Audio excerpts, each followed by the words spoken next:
আসসালামু আলাইকুম। সকাল সকাল একটু ছাদে উঠলাম, আর ছাদে যে এত পরিমাণের গরম যা বলার মতো না।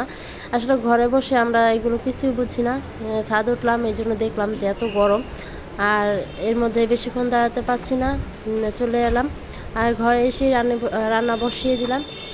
তো আজকে বেশি কিছু রান্না করব না।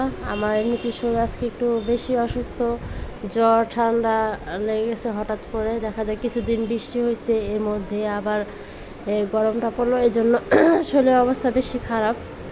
তো অল্পর মধ্যে রান্না কমপ্লিট করব। এখানে আমি কিছু ঢেঁড়স ভাজি করেছিলাম, আর হলো চিংড়ি মাছ দিয়ে বরবটি। আর এই তো আজকে একটু বিকালে একটা ভাবলাম যে একটা কেক বানাবো। আর এই কেকের জন্য কিছু এই 2টা ডিম নিছি, আমার ছোটো একটা কেক বানাবো। আর আমার মেয়ে এখানে টুটি ফুটি বানাইছে, যেটা কেকের মধ্যে দেওয়ার জন্য। এই যে টুটি ফুটি, এই জিনিসটা আসলে খেতে অনেক মজার হয়েছে। আর মাশাল্লাহ, ওর মাথায় যে এত বুদ্ধি যে এইগুলো তরমুজ দিয়ে বানাইছে আসলে। কেকের মধ্যে দেওয়ার পরে কেকটা যখন হয়েছে তখন মানে এত সুন্দর দেখাচ্ছিল, খুবই ভালো লাগছিল। আর আজকে কেকটা বানাইছি আমি জেব্রা কেক বানাইছি। আর টুটি ফুটিটা খেতে বেশ মজার হয়েছে, একদম পারফেক্ট একটা খাবার হয়েছে। আর এটা হলো আর কিছুদিন আগে বানিয়ে রাখছে, ওইটা আজকে কেকের মধ্যে দিয়ে দিলাম। তো এই তো আর কেকটা বানানো প্রায় কিছু কমপ্লিট, এখন হয়ে গেছে। এখন এইটাকে আমি বসিয়ে দেবো চুলার মধ্যে।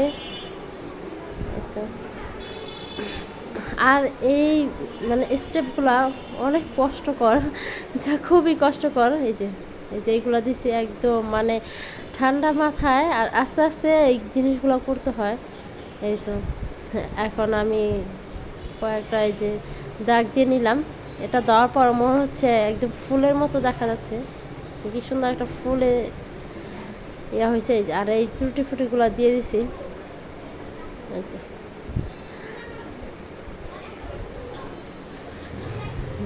এখন এই তো আমি বসিয়ে দিলাম। আর এটাকে আমি এখন 20 থেকে 23 মিনিটের মধ্যে রাখবো। এই যে 20-25 মিনিটের মধ্যেই আমার কেকটা হয়ে গেছে। আর দেখতে কত সুন্দর মাশাল্লাহ। আর দেখুন টুটি ফুটির কালারটা আরও বেশি ভালো।